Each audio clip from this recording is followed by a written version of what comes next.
What's up, guys? It's me, the Angry Socialist, and I'm here for my first video. And today I'm doing a top 10 things Europe does better, and this is from a rawstory.com article. So if you want to see the full thing, be sure to go to rawstory.com and go under global or US, or just go under like well-being and politics and that kind of stuff. So the first thing is lower incarceration rates. Um, so uh, it starts off saying some stuff about Benjamin Franklin and something, but so here's where we get to the facts. The U.S. incarcerates per capita more than any other country in the world. In the world. So the U.S. incarcerates per capita, according to the International Center for Prison Studies, its incarceration rate was 707 per 100,000 people. That's a lot of people, which compares to only 60 out of 100K. Oh my god, that was a snort. 60 out of 100K in Sweden, 72 out of 100K in Norway, 78 out of 100K in Germany, 75 out of 100K in the Netherlands, 72 out of 100K in Switzerland, 99 in Italy, and 103 in France, and 144 in Spain. So apparently, Spain incarcerates the most people, and this article noted the war on drugs as a major factor. So I find that interesting that they did that. Uh, and then number two is there's less violent crime over in Europe than in the U.S. They do have a smaller crime like pickpocketing and fraud, especially considering they're more tourist countries, especially ones like Italy and France. Those are very high in tourism, um, and Greece, of course. But so research conducted by the United Nations Office on Drugs and Crime found that in 2012 the U.S. had a homicide rate of 4.8 per 100K, which compares to zero point 0.3 in Iceland, zero point 0.7 in Sweden, zero point 0.8 in Denmark and Spain, zero point 0.9 in Italy, Austria and the Netherlands, 1 out of 100,000 in France, 1.2 in Portugal, the Republic of and the Republic of Ireland, excuse me. And Russia, however, had a homicide rate of 9.2. So that's almost double us.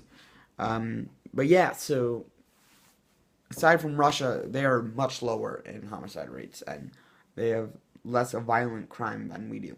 And they also have something. Germany and the Nordic regions definitely lead in education, but this one is specifically about sex education and healthier sexual attitudes, especially in countries like France and Denmark where they are more sexually active.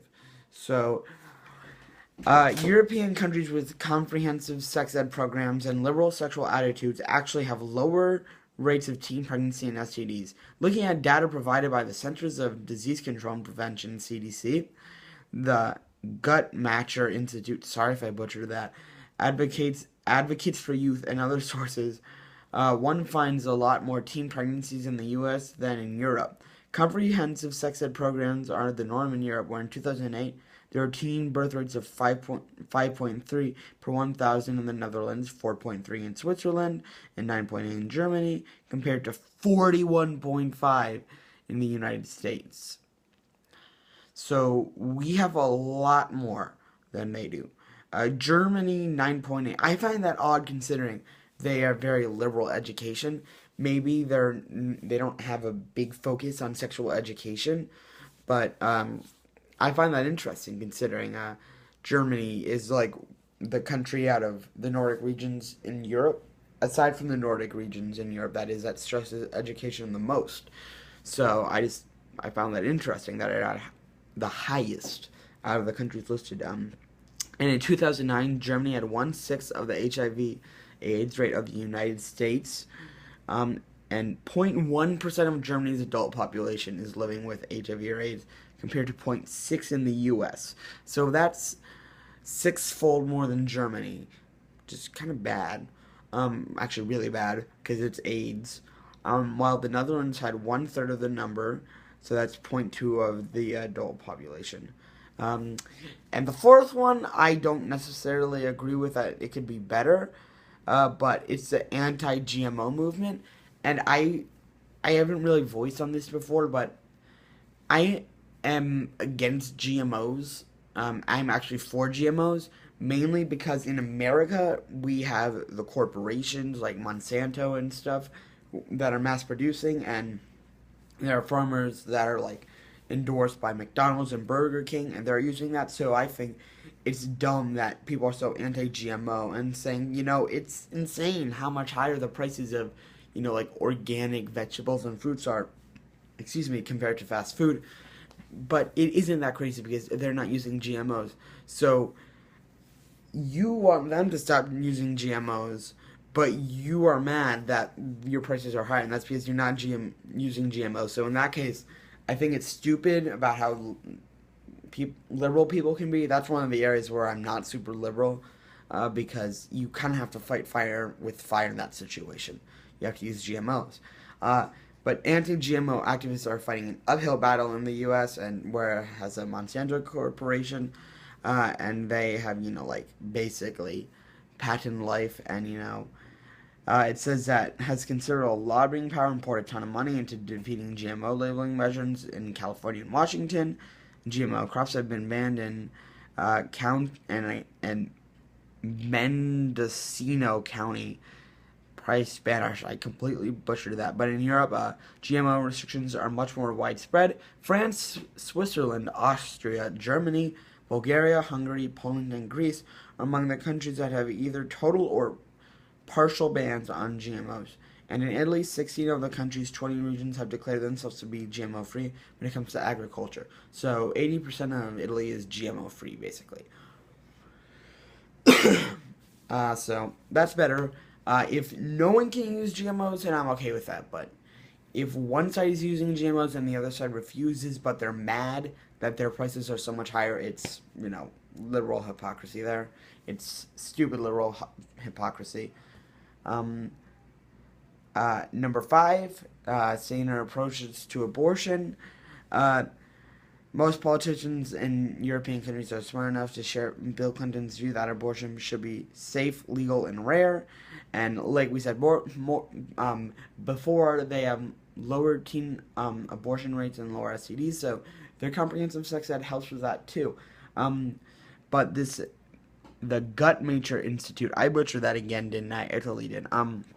It's reported that Western Europe, factoring in different countries, has an average of 12 abortions per 1,000 women compared to 19 per 1,000 in North America. So that includes Canada and Mexico and Central America and stuff like that.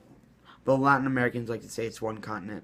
Guttmacher's figures take into account Western Europe on the whole, although some countries in that part of the world have fallen below 12,000, 12 per 10,000 average. God, why do I keep slipping up on the per 1,000 or 100,000? For example, the UN reported in 2008 that Switzerland had an abortion rate of 6.4 compared to 19.6 for the U.S. in that year. So that's pretty impressive. So yeah, it says clearly better sex education, access to birth control, and universal health care are very much responsible for the decrease in lower rates than we do. They have more vacation time. So, wait. Is CEPR. I almost said CPER. Sorry. The CEPR, or the Center for Economic and Policy Research, reported that 77% of the private sector companies in the U.S. voluntarily offer their employees at least some paid vacation time. I cannot speak today, with 21 days off being the average, but the U.S. has no federal law mandating any time off. So CEPR reported that government mandated the CEPR reported that government mandated paid vacation time in Europe includes 35 days off in Austria, 31 in Italy and France, 34 in Germany and Spain, 30 days off in Belgium, and 20 days off in the Republic of Ireland. So that's pretty awesome. Universal healthcare. Do I really need to dive deep into this? Because those of you who clicked on this because of the title, you know where this is gonna go. You know where this is gonna go. It's free in France, free in the UK, and here I just watched a documentary because today was actually my last day of summer school. So after we finished our final, we got to watch a movie about healthcare in the U.S. called Sicko by Michael Moore. I recommend it, especially if you're interested on that. Oh God, films are hurting. 8 is greater life expectancy. So according to the World Health Organization, or WHO, is it like an WHO? Overall life expectancy, factoring in both genders in the U.S. is 79, compared to 83 in Switzerland. This is the average: 85 for women, 81 for men. So if you live in Switzerland, there's a good chance that, you know, wife's gonna live longer than you. 82 in Italy, Sweden, France, Spain, Iceland and Luxembourg. 81 in Norway, Austria, the Netherlands, Germany, Finland, and the Republic of Ireland. And 80 in Malta, the UK, Belgium, Portugal, and Slovenia. And wait, in 2013. Sorry, I cannot do this. I don't know. I'm very out of it today. I apologize, but I just wanted to do this because, you know, really interesting. In 2013, a report by the Institute of Health Metrics and Evaluation of the University of Washington found that life expectancy for males was only 63.5 in McDowell County, West Virginia, and McDowell County is in West Virginia. Oh my God. And 66.7 in Tunica County, Mississippi. So in McDowell County, the average male dies 18 years younger than the average male in Switzerland. So if you live in McDowell County, sorry, your Swiss friends are going to be living much longer than you. Most likely, that is. They have better mass transit systems, because in America, you know that if you live in the suburbs, you definitely need a car. There are only a handful of American cities where it's easy to move around without a car, especially like in Chicago, Philadelphia, and Boston. And New York, you know, it's not really even a good idea to have a car considering how bad traffic can be. But even in those places, a car becomes a necessity in the surrounding suburbs. Europe, however, has some of the best, most extensive public transportation systems in the world. From London to Rome to Paris to Barcelona. I don't know why they had to name those many cities, but mass transit is a way of life for millions of Europeans. They have many advantages in less congestion, reduced air pollution, health benefits, a vibrant street scene / sidewalk culture, and I just skipped a line. No, I didn't. And more productivity in the workplace, making it easier for people to be without a car.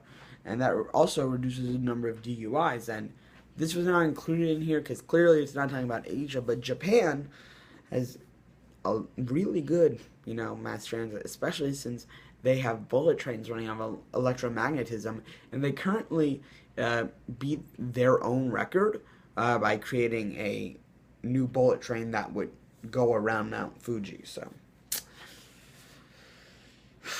Japan is beating us in trains and baseball. And that's our national pastime. And Europeans are more likely to speak foreign language. And Barack Obama offended a lot of Republicans during his 2008 presidential campaign when he noted that the U.S. lagged way behind in Europe when it came to speaking a second or third language. But he was right, because in 2012, a European Commission report on foreign language study in the European Union found that on average in 2009/2010, 60.8% of lower secondary education students were learning 2 or more foreign languages, an increase of 14.1 compared to 2004 to 2005. During the same period, the proportion of primary education pupils not learning Foreign education fell to 32.5 to 21.8. So it climbed up for secondary, but primary it fell. Isn't that interesting? Because it's kind of like that here. We start learning foreign languages later on. And a report found that it was quite in contrast to the U.S., where foreign language study is a rarity at the elementary school level and nearly as common as it should be in the middle school or high school levels. So, yeah, in the EU, they began as early to 6 to 9. So, we normally have people starting in high school. For example, I started learning Spanish, but I'm going to be switching to Japanese in high school. So, yeah, that's all for this story. Be sure to like this video, subscribe, and I will be sure to see you guys later. Goodbye.